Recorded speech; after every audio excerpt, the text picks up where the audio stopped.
Happy Funky Friday and welcome to another bass lesson on mastering the fretboard. If you missed the earlier classes of this series, you can find the link in my bio to a playlist on YouTube where I put all the shorts together.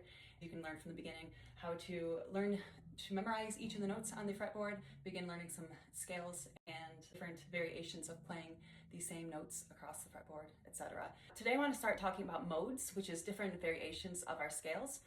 And to do this, I'm going to first talk from the piano. So I'm going to hop over to my keyboard and show you guys some things from there. I am showing for the purpose of learning the bass, obviously. I do find that the keyboard is easier for understanding theory because of the chromatic nature of it. So if you're new to theory, let me just break this down quickly for you.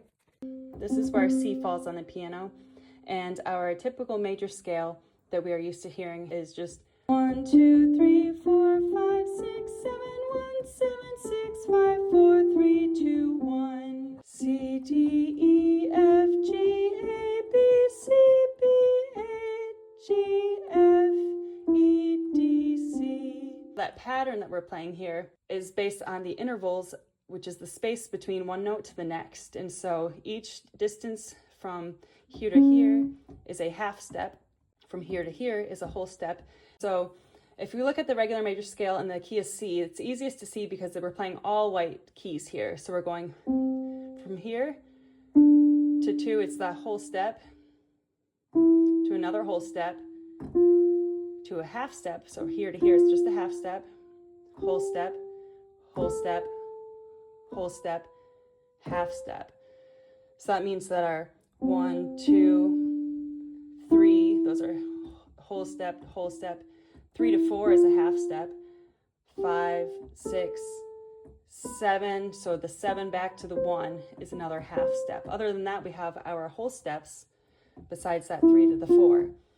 So again, 1, 2, 3, 4, 5, 6, 7, 1, 7, 6, 5, 4, 3, 2, 1. That is what our major scale is built on, no matter what key we're playing in. If we're playing in the key of E, that would make E our 1. We go 1, whole step 2, whole step 3, half step for our 4, whole step 5, whole step 6, whole step 7, half step back to the 1.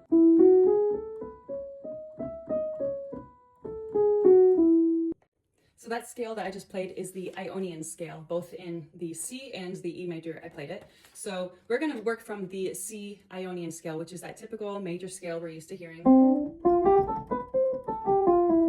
So once we learn that scale, have that concept understood, then we can begin to understand the other modes. So when we get into the other modes, all that we're doing is using a different combination of the black keys with the white keys in that scale.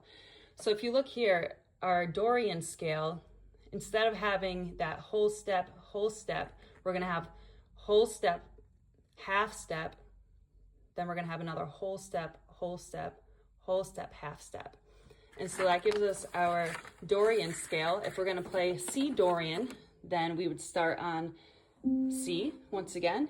We go 1, 2, 3 flat, 4, 5, 6, 7 flat, 1, 7 flat, 6, 5, 4, 3 flat, 2, 1. So you can apply this concept to the other modes as well. You can find the sheet on Google, that's where I found it, and look at the pattern of which notes are being moved down a half step or using the black keys rather than the white keys.